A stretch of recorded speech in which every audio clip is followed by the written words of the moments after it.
Je m'appelle Bernard, j'ai 61 ans et j'habite dans le sud de la France, Nice. Pouvez-vous nous parler de votre maladie ? J'ai un cancer de la prostate qui a été décelé au mois de mars. On a fait tous les examens pour vérifier que ça ne soit pas parti ailleurs.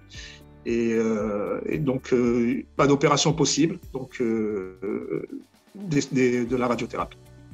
Quel traitement avez-vous eu ? Pouvez-vous nous expliquer votre parcours de soins ?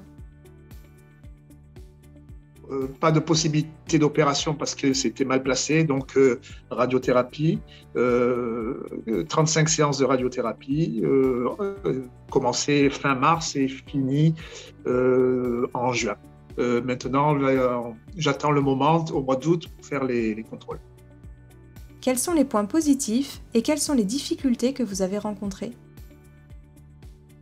Les points positifs, c'est d'avoir suivi le protocole avec une équipe médicale qui met énormément en confiance et c'est très important, avec possibilité d'avoir la psychologue aussi, le nutritionniste, etc. Et j'avoue que, ayant eu beaucoup d'effets secondaires, j'avoue qu'il était important que les soignants, de l'accueil jusqu'aux soins, jusqu'aux manipulateurs qui font des soins, avec le professeur qui me suivait aussi, puis la psychothérapie. J'avoue que ça, tout autour de la maladie, c'était très important. Ça m'a été très, très, très important, très utile. Au début, ça allait. Après, c'est le fait de devoir boire 1 litre d'eau en un quart d'heure, 1h30 avant, au début, ça allait. Puis après, c'était un peu plus compliqué à accepter. Et en revanche, au bout de, 2 semaines et demie, 3 semaines, ce sont les effets secondaires, j'en ai eu beaucoup, qui étaient difficiles à supporter.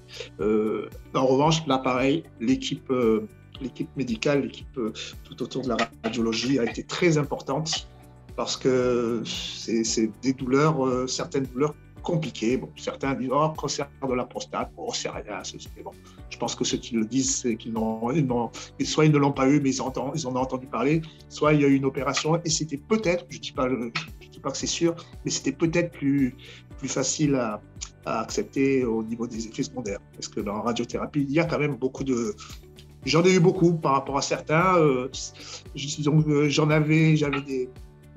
d'autres patients qui avaient la même chose que moi au niveau des effets secondaires, mais pas tous. Donc, j'en avais beaucoup et 2 ou 3 patients, la totalité de 2 ou 3 patients à côté de moi avaient ce que j'avais. Donc, c'est vrai que j'en ai eu.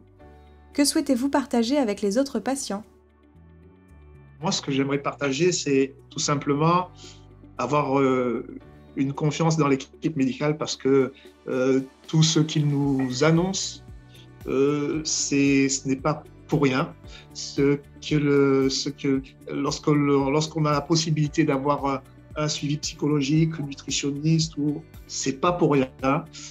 C'est très utile pour pouvoir supporter toute la séance, les séances. Hein. Donc, parce qu'il y a de la fatigue, il y a pas mal de fatigue, il y a pas mal de choses comme ça. Et surtout, parler, échanger avec l'équipe soignante, échanger, beaucoup communiquer avec tout ce que l'on ressent parce qu'on n'a parfois pas idée de ce une petite chose puisse faire partie des effets secondaires.